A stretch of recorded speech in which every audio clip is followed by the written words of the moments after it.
All right, it's my pleasure to introduce our first speaker, Dr. Sascha Hallet. She is an associate professor in the Department of Microbiology at Oregon State University. And prior to arriving at OSU in 2003, Sascha earned a PhD in Australia and worked for a couple of years on a fellowship in Germany. She leads an incredible research program largely focused on the myxozoan parasites in the Pacific Northwest, everything from morphological and molecular characterization of novel species to ecosystem impacts and adaptive management strategies. Very importantly and relevant to today's conversation too, Sascha is the current president of the Fish Health section and a real VIP in our field. So thanks a lot for being here, and we're looking forward to hearing your talk. Thanks, Nick, and thanks everybody else for joining us today. Well, hello everyone.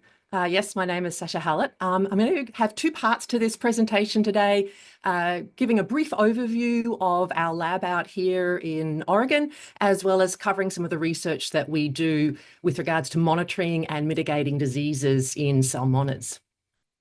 You'll see here I've listed three names because I'm one of three PIs in our lab.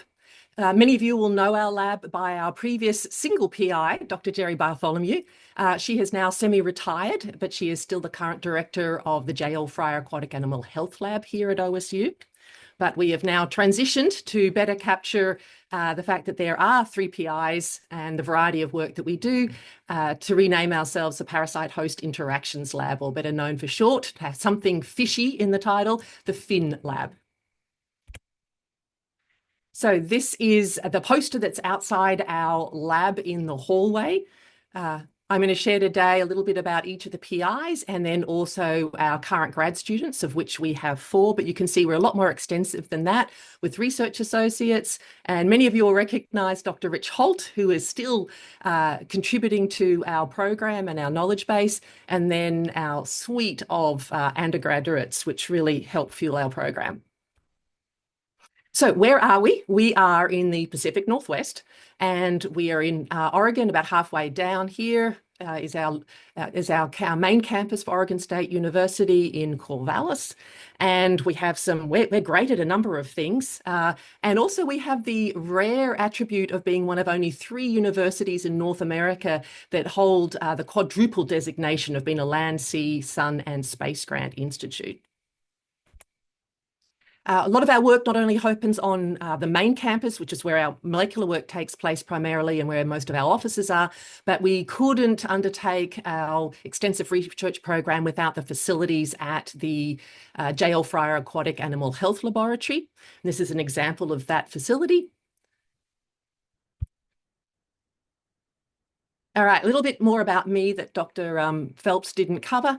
My research focuses on fish parasites, their classification, life cycles, ecology, and epidemiology, because I seek to understand their infection dynamics so that I can inform fisheries management and conservation.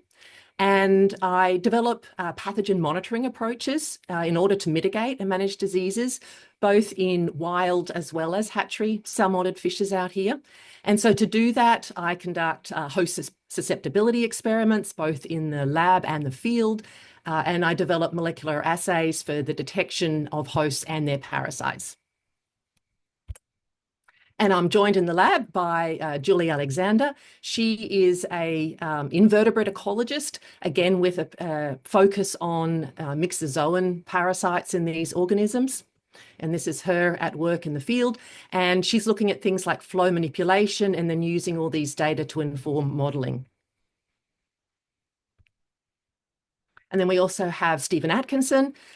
His research also focuses on discovering the diversity, life cycles, and infection mechanisms, primarily of myxozoan parasites again. And he uses genetic methodologies, transcriptomics, and particularly microscopy. These are all his images of chromosomes and myxozoans and various spores. This one actually isn't even in a fish, it's actually in a duck host here in North America. And then he creates these graphics to capture all those characteristics and effectively communicate those to others. Said in addition to the PIs, we obviously have graduate students. We currently have 4. We have 3 that are currently on campus, and then we also have a 4th one who's a remote student who's based in the east of the state, and he's doing his program through fisheries and wildlife rather than the rest of us in microbiology. So Layla Brubaker is wrapping up her master's studies, and her work's been focusing on identifying the sensing and signaling mechanisms that myxozoan parasites use to infect their salmonid hosts. And the goal here is that if these mechanisms can be identified, that could lead to treatments against those parasites. And these are some of the images that she and Stephen have captured. And then we have Hayden Kraus, who's already completed a master's project with our group, and he's moved on and is now doing a PhD with us. And so his research continues to be focused on conservation of salmonids here in the Pacific Northwest and based in the Klamath Basin, but he's moving on from a range of parasites to focus particularly on trematodes. So he's doing water fish, snail sampling, and again, continuing to use molecular methods and also looking at co-infections. And he's also currently the website editor for the fish health section. And then we have Nilanjana Das, and you'll hear a lot more about her work this morning after me. And she's a 3rd-year PhD student with our group. And her research focuses on the epidemiology of proliferative kidney disease, and that's caused by a different myxozoan parasite, Tetracapsuloides bryosalmonae, and that work focuses here in Oregon. And I should say too that Nilanjana is a huge advocate of communicating her science, not just through the traditional means, but also incorporating it in artwork. And this is a piece that she created and was written up about actually last week and was displayed in galleries over this past year. And then finally, our remote first-year master student, Zachary Mize. He's studying salmonid pathogens in a river system in the east of the state, the Malheur River drainage, and he's using water sampling to determine the presence and distribution of waterborne parasites there. And he's working closely with the Oregon Department of Fish and Wildlife, as well as the Burns Paiute tribe. Okay, so you've probably gathered that the main parasite group we focus on is myxozoans. And I'm going to turn now to talking a bit about the monitoring and mitigating that we try to do with regards to diseases these organisms cause in salmonids here in the West Coast. Our approach is 3-pronged. We're guided by the life cycles of these organisms, which go through an invertebrate as well as the vertebrate host.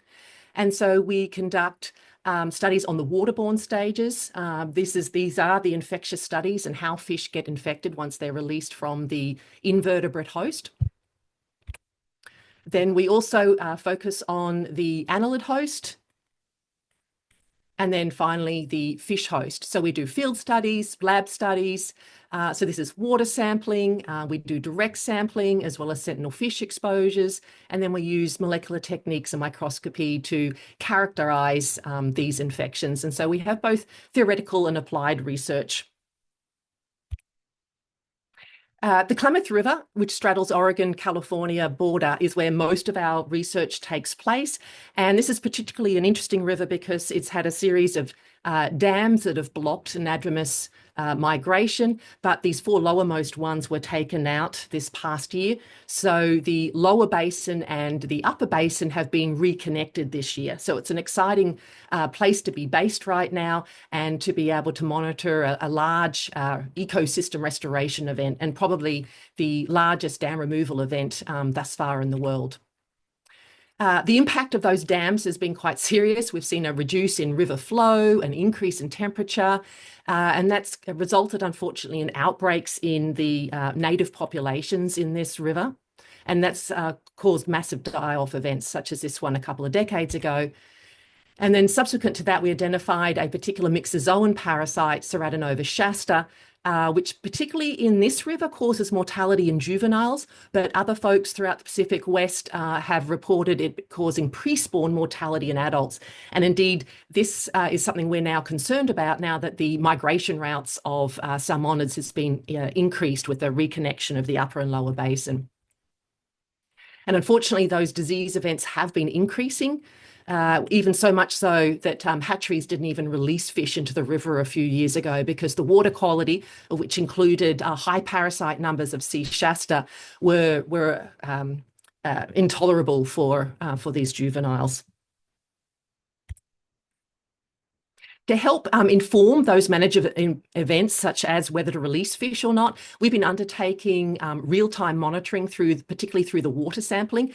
And as I said, that's enabled this adaptive management. So we have a monitoring webpage, the address is here, and we show real-time what's going on in the system, being weekly at the moment. So for instance, this is a graph from that website, and these are all the samples we've processed thus far this year. And later on this morning, we'll receive this week's samples, and I'll update these data tomorrow morning.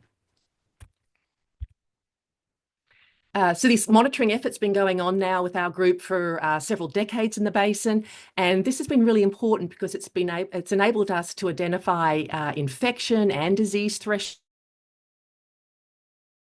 and biotic factors such as temperature and flow, again, so we can mitigate disease and help inform management.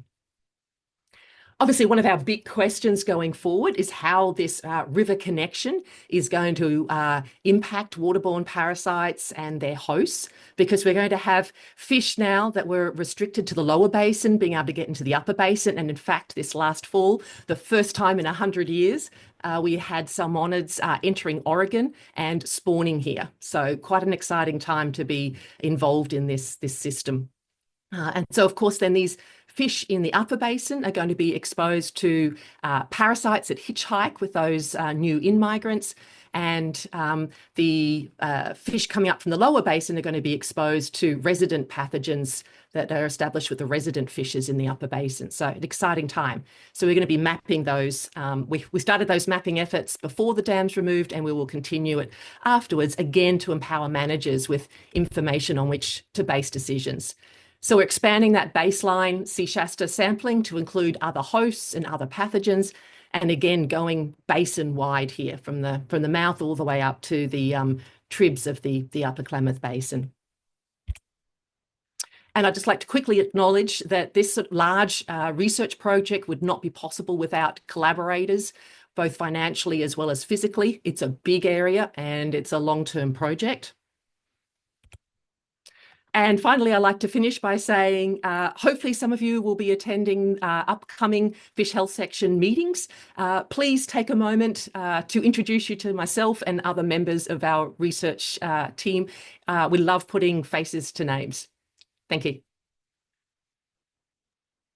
Thank you very much, Sascha. Virtual round of applause for you. We don't have time for questions, but that was absolutely incredible. And if folks want to follow up with you, I'm sure they can. Either at the conference or by email. All right.